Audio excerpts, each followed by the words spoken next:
Today we'll be covering the school of the Eleatics. Let's dive right in. The next question, number 21 of this first chapter so far, is why does Parmenides believe reality is unchanging? Well, he is perhaps the most uncompromising rationalist in the history of philosophy. He builds everything that he stands for purely on reason alone and not on any hard evidence, and it's really quite tiresome. And this question is loaded because it may seem a simple question. In fact, it's the only one that they offer for Parmenides, but it's such a complicated answer.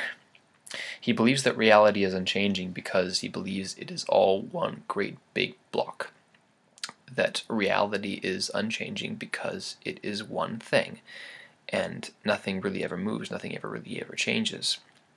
And he gives us a few premises is that he builds everything else upon. Anything we can think or speak about either exists or doesn't exist. Makes sense, right? I mean, things can only either exist or not exist. There's not really a whole lot of gray area there. Premise number 2 says that anything that doesn't exist is nothing. Well, yeah, if it does not exist, then it has to be nothing. Though that does, in fact, make it something in that we call it nothing. Premise number 3 says that we cannot think or speak about nothing.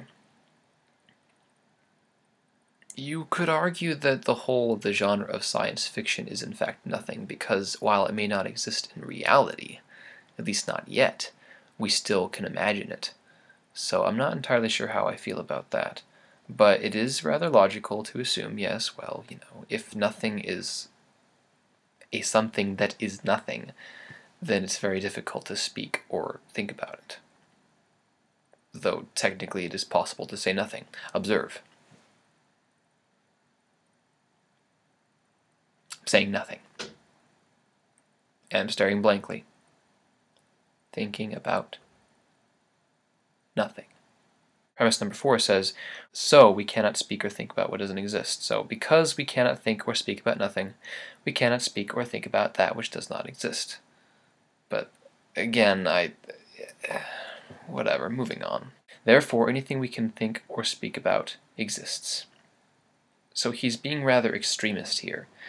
He says that just because we are incapable of speaking or thinking about nothing, anything that we do think or speak about is something, meaning that there's substance to absolutely everything that we think or say, which is not always true, but I can see the logic there. Anyway, he goes on to make a few more premises, a few more arguments, if you will. He talks about reality as like being or God or it. He doesn't think of something as several objects. He does not think of the universe or the world as being a place with multiple objects inside it. He thinks of it all as one great big block. And after I watched the 3-minute philosophy video on him and Heraclitus, I got a few interesting facts that I did not get from reading this book. And one is the concept of eternalism, or fatalism, that Parmenides holds to. The idea that reality, or indeed all of time, is just one great big block that proceeds from one end to the other, from past to future. And if you could step out of the block and take a look at it, all you would see is a whole bunch of set events that were unalterable from beginning to end. So it's fatalism, it's fate. But because of the laws of this block that we have to live in, we can remember the past, but we cannot remember the future. It's just the way that time works, even though time is an artificial construct that we just built in order to help, deal with this. Yeah, I don't know. So that's how he looks at the world, as being one big unchangeable block of stuff. And that because it is one great big unchangeable block of stuff, nothing in it can change.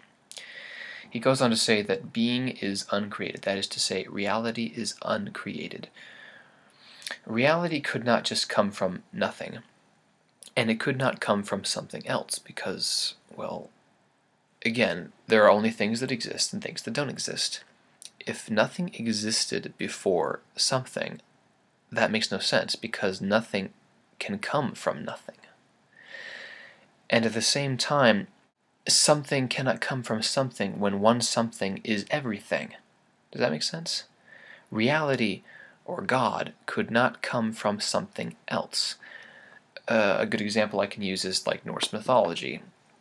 In the beginning, everything comes from one being, Ymir. It's like one god giving birth to another god, but he argues that that is simply not possible, because if the world, or God, is everything, then how can it come from something else? Because that would imply that the something else is more than everything.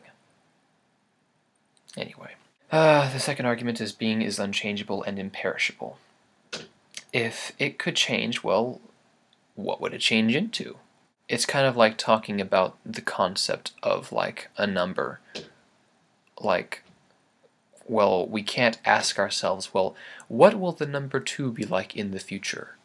Or what was it like 1,000 years ago? It was the number 2. It was a sound concept that we kept. Reality, according to Parmenides, is much the same way. Premise number 3. Being is one and indivisible. And I quote from the book here briefly. If being is a plurality or is divided, what could mark the divisions within it? If the thing marking the division is being, this is the same as what it is being divided. It makes perfect sense.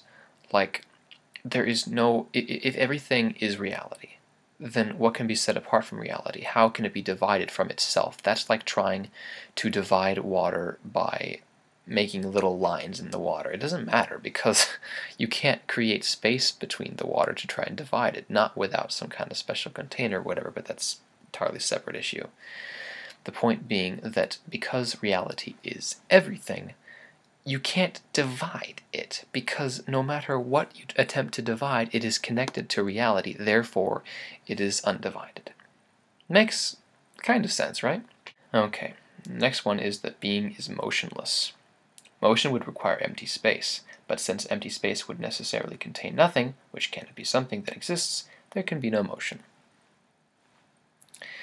The next is that being is a finite body. And again, this goes back to the idea of eternalism and fatalism. If reality is one great big block that we could step outside of and look at time, then that means that it is extremely finite. That means that time begins at point A and ends at point B. It means that from the very beginning it was set to be finite. It was not infinite.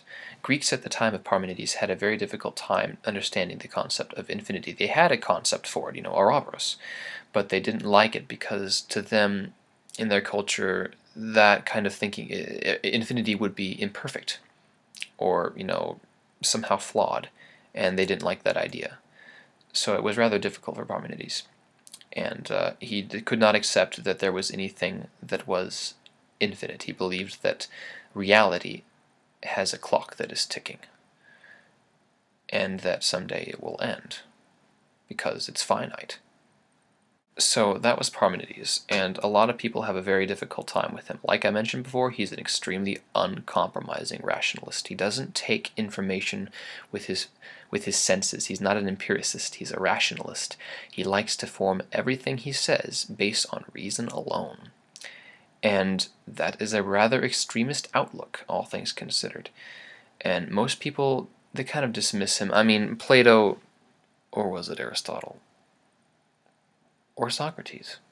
One of those three guys looked back on the pre-Socratic philosophers and said that Parmenides, along with Heraclitus, was one of the most brilliant thinkers of their time. And I think it's rather brilliant that, he can concoct all this from reason alone. He's bringing up too many difficult questions without providing enough answers himself. And while that's fine, it's not like he has to provide every single answer. The pre-Socratic philosophers were best known for their questions, not their answers. So in summary, what came first, the chicken or the egg? I'm going slightly mad. I'm going slightly mad. It finally happened. It finally happened. Oh yes, it finally happened. I'm slightly mad.